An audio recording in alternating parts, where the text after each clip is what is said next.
14.6 million. That's a huge number. 14.6 million faces. Can you imagine that many people? Now imagine that 14.6 million, those people, all in 1 year, just 2012, were the 14.6 million people that decided they were not happy with themselves and that they were going to elect to receive and undergo cosmetic procedures to invest in their image, something that would make them a happier person. I feel that that's a lot of people to be unhappy with the way they look.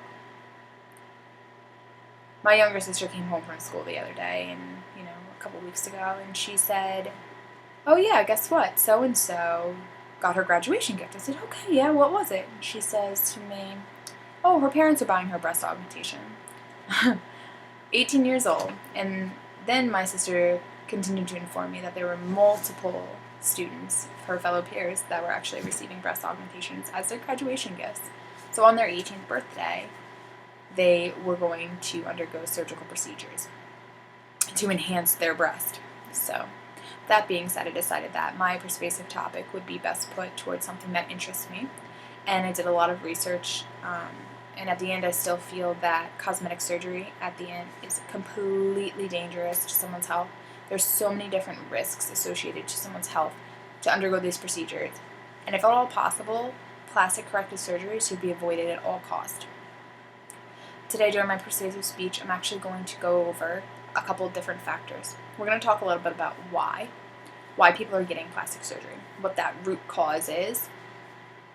Then we're also going to talk about the health risks, obviously, that are associated with corrective surgery, so that way everyone can be made aware of these risks and they can help, hopefully, alter their decision whether or not they want to physically, surgically alter their bodies. And we're going to talk about some alternatives, because after hearing these health risks, I feel that I will have persuaded everyone to elect a healthier alternative when wanting to change their body. A New York plastic surgeon stated in a journal, he stated that his customers would come in and say things such as, quote unquote, "I saw myself in the mirror, but I did not really notice it until I saw myself on Facebook or on my iPhone or iPad." That is an example of the influence that media has on society today. There's a huge influence from television, the celebrities, and there's also societal expectations. We find them in schools, peers, coworkers, and all of these expectations and these influences are realistically causing other problems, which are pushing the issues and the pressures. They're causing bullying and self-esteem issues. According to a report from ABC News, 90,000 U.S. teens are undergoing a knife each year, just teens. So we talked about that 14.6 million. 90,000 of them are teenagers, under 18, and they are hoping to improve their lives through plastic surgery because of bullying and self-esteem issues. In this report that ABC News did, it talks about a 14-year-old girl named Nadia. She made the headlines because she had surgery on her ears. She was 14. Her classmates bullied her and teased her so much, calling her Dumbo, that she elected to have a $40,000 specialty operation on her ears. It was paid for by the charity called Little Baby Face Foundation. I think there's something wrong with that picture. I think the society pressures really, really have an influence on people today, especially the younger people. And I think that that's most of the reason we see these images of celebrities. We see these, images all across TV, media, Facebook, social networks, and schools. And there are these unneeded pressures, and these pressures lead to bullying and self-esteem. And that's pretty much the root cause of why people want to change their image, why they're not comfortable with who they are as a person and the way that they look. Okay, so now that I know everyone knows really where that root cause is coming from, why people are electing to get procedures and cosmetic surgeries, I want to talk about the risks that are associated with cosmetic surgery. Let's talk about Botox. Everyone knows Botox. Everyone knows you can get these injections put into your body, and they're supposed to be super simple. Everyone gets them because they don't want to look old. Well, Botox is a toxin. This is a fact. It is a toxin that would be, if ingested, extremely lethal. That's deadly to your health. By injecting it into your face, you are actually paralyzing the muscles that are in your face. So can you imagine paralyzing your muscles? Okay. So a lot of these health risk factors, they include anesthesia risks. Just the anesthesia alone is causing this huge risk. You could have any complications, including pneumonia, blood clots. To be honest, at the extreme occasion, it could lead to death. There's also scarring, nerve damage, frozen expressions. A frozen expression would be exactly what it sounds like. Frozen like this. Complications related to the anesthesia, like I said. Infection at the incision site, which actually, with any incision, it could worsen. It could lead to scarring, require additional surgeries. There could be mild bleeding, which could either require another surgical procedure, or it could even require a transfusion. There could be obvious scarring, skin breakdown, which occurs when healing skin separates from healthy skin, and that skin must actually be removed surgically. There also could be a risk of numbness, entangling from nerve damage, which may be permanent. Aside from these health factors that are risks, there are also psychological issue risks. The satisfaction. So what if you're not happy with your procedure? What if you didn't get what you asked for and it's too late? Well, then it leads you to another procedure. And then what else? What if you don't like what you look like?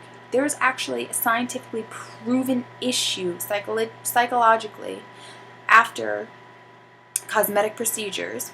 If it is a extreme procedure that could alter the complete look of somebody, they have identity crises. They cannot look at themselves in the mirror, and their brain does not actually send the signals to let them know that that is who they are, and they suffer with an identity crisis with themselves. There's also an issue of addictions. There's a huge risk. Addictions, it's an inability, to view yourself objectively, and scientifically that is actually called body dysmorphia. And that's what researchers will say that Michael Jackson most likely suffered with, along with a lot of other people that are addicted to plastic surgeries. So instead of risking all these health issues and psychological issues by trying to stand up to some societal standard, let's try and find an alternative. I did a lot of research, and there is a lot of information on the internet, a lot from accredited sources, of course, that will still satisfy your need to improve your looks, to also be comfortable with who you are, because a lot of the need for surgery is coming from the comfortability of somebody in themselves. So if you do a little bit of research, depending on what you're looking to improve in yourself, you will find that a lot of times you can find the answers in physical fitness rather than liposuction, let's say. Join a gym. Hire a trainer. It's a lot cheaper, and there are so many long-term health benefits in that. Also, for the cellulite issues, there are a lot of people that are unhappy with that, with the skin elasticity. There are a lot of natural wrap remedies, a lot of natural herbal remedies for scarring and skin elasticity. So a lot of those things will be super, super healthy for you, and they won't impose such health risks. Mental alternatives. It's as easy and as simple as loving who you are. Find a happiness in who you are and work on building your self-confidence. Use a life coach, use family and friends support. Really just try and be happy with who you are as a person. And you won't find that need to alter yourself, because you will have already found that satisfaction and not the desire to look like someone else. So I hope that I've persuaded everyone. I touched base on why we feel so, imposed to want to change ourselves to fit into these standards because of these media influences and all of the peers in the workplace. And we talked about the health risks that are associated with these procedures that people are undergoing, and hopefully that I was able to at least offer a few alternatives. I hope that today everyone takes away a couple little things. it's not really worth it to risk your health just to fit into these standards that the pressures that society places on us. I really want everyone to consider, changing the way you look in a healthier manner. Your health is so much more important than changing the way you look for somebody else. So I hope everyone today takes this back themselves and also takes it back to their children who might want to say, hey, Mommy, I saw that person on TV. I want to look like that. And I hope we all take this as a serious matter, because the rate is significantly climbing up year after year. And sooner or later, people aren't going to know how to be themselves. And I really persuade everyone to elect to natural alternatives rather than to undergo procedures and risk their health. Thank you. Bye.